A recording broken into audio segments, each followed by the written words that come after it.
equation. I think we have to distinguish between almost reactive scientific research. In other words, some immediate crisis issue comes up and there's a need for scientific information to help inform a decision.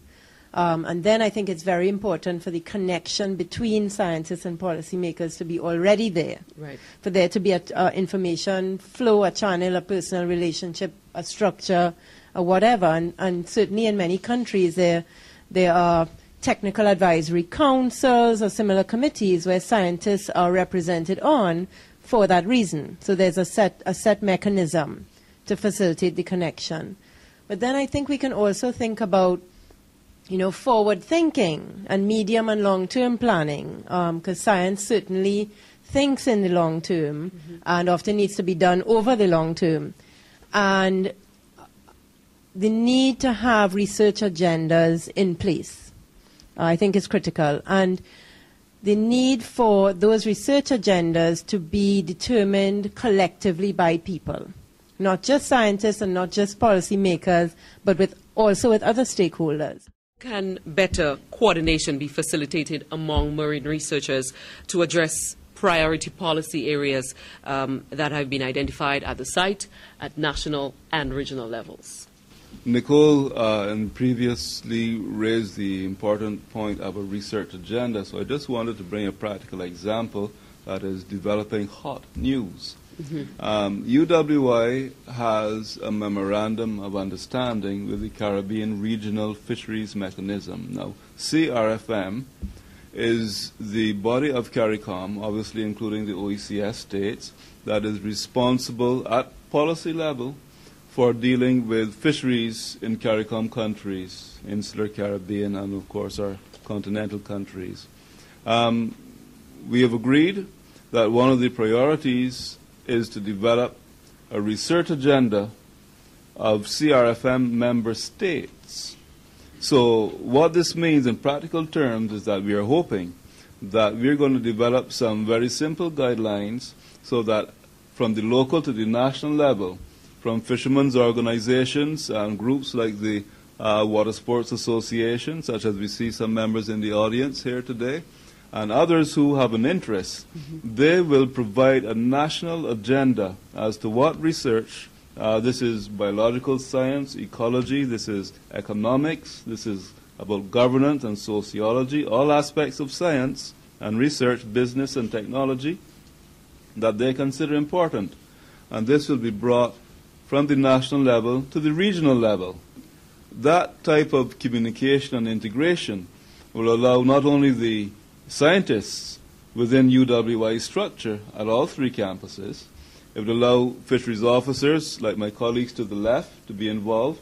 It will allow folks like I see in the audience who are from marine protected areas and fisheries to collectively develop and prioritize, because we can't do everything at one time, prioritize research at different levels, and hopefully by those connections they'll be all policy driven but science relevant at the same time. Is there a responsibility on the part of the marine researchers and people involved in marine work to make the information, for lack of a better term, more sexy? I've been in the hot seat many times where I've had to facilitate discussion between scientists and journalists.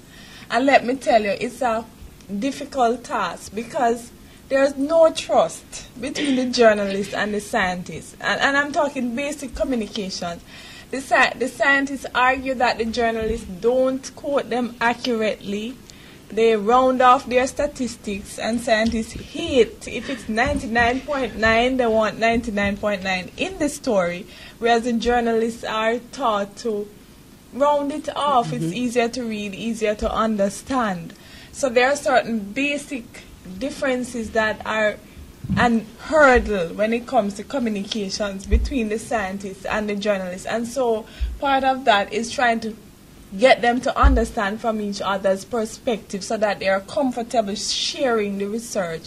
So I do think that there has to be the will, the political will and interest to have the communication element and understand what it is that's important for the general public? How do you divulge that? Which goes back to the language that the scientists use. But it just raises the point of how you communicate the issues and some of the jargon that comes in. So there has to be a special place and responsibility where you have somebody who can be a bridge or middle ground or an organization to put the information out there in different ways to different target audiences. So that's very, very critical. So now Indi has a question to Roland. Let's hear. You made the point earlier about the influence of politicians in the policy process, and I found that very interesting because we can have a scenario where the scientists do provide the data, and yes, it's there, some of the policymakers have it, but the politicians decide that, hey, this gets more votes, and therefore this is what we're doing. So any ideas or thoughts in terms of strengthening the policy-making process where, you know, we take that into account? And indeed, that's what happened in Copenhagen in December, where the scientists and the negotiators have come that far, and the politicians came in and decided we need something to tell the world, even if it's not what's been going on, and they made a decision. So just the thoughts on that. I think even throughout the region, you always have politicians trying to form policy on their own, based on advice from maybe somebody in their constituency or so.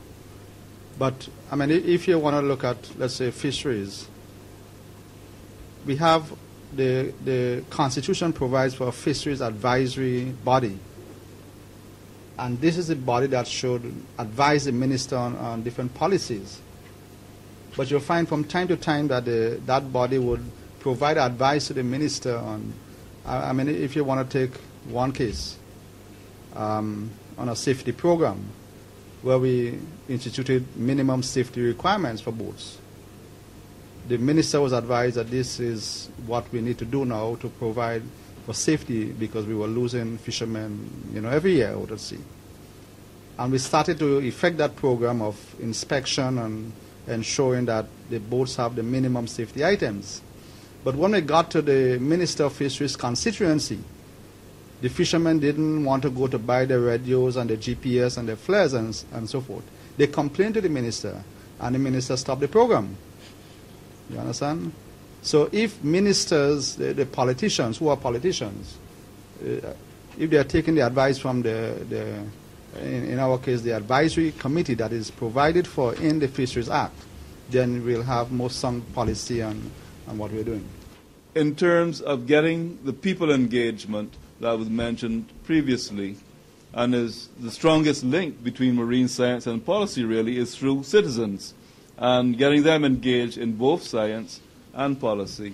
So there are very many specific examples, but as my colleagues have said, very often they're not well communicated, they're not written up. And I think really for the audience out there, it is your chance to help in demanding what needs to be communicated to you as Caribbean citizens to get marine science more into the policy that affects your livelihoods and lives, your well-being. Thank you for having this regional discussion here in Dominica, and for you in the audience for your presence here today. So thank you one and all once again.